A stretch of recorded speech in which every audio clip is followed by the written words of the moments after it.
Hi everyone, আসসালামু আলাইকুম। আজকে আমি রান্না করব কাতল মাছের ভুনা। তার জন্য আমি পেঁয়াজ বাটা দিলাম। তো মশলাগুলোকে ভালো করে ব্রাউন কালার করে নিচ্ছি। আর তার সাথে আমি দেব, তার জন্য দিয়ে দিয়েছি কাঁচামরিচ বাটা। আজকে আমি লাল মরিচ অ্যাড করব না, শুধু কাঁচামরিচের ফ্লেভারে আমি মাছের ভুনাটা করব। দেখেন একদম গ্রিন কালার হয়ে গেছে। এখন এটাকেও ব্রাউন করে নেব।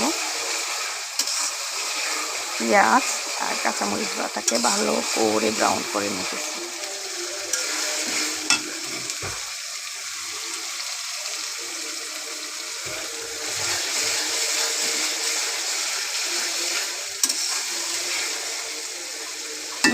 ভালো একটা স্মেল আসতেছে, ও দারুণ।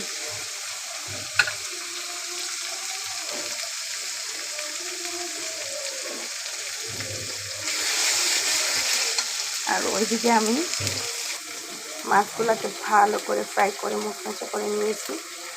মাছগুলোকে কিছুক্ষণ পরে দেব, মশলাগুলো একদম প্রপার কষানো হবে। এখন একে মশলাগুলো দিয়ে দিচ্ছি হলুদ গুঁড়ো,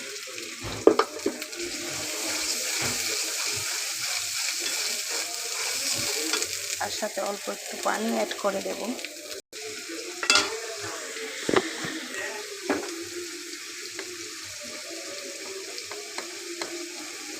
দিয়ে দিলাম হাফ চামচ জিরে গুঁড়ো। এখন ভালো করে মশলাগুলো আবার কষিয়ে নেব। দেখেন মাশাআল্লাহ অনেক সুন্দর একটা কালার আসছে, স্মেলটাও দারুণ।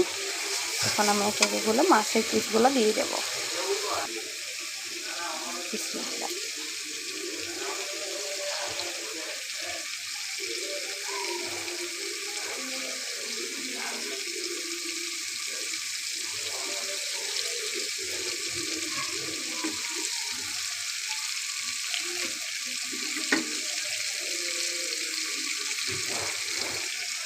ভালো করে নেড়ে ছেড়ে মশলার সাথে প্রপারভাবে মশলাটাকে মিশিয়ে নেব।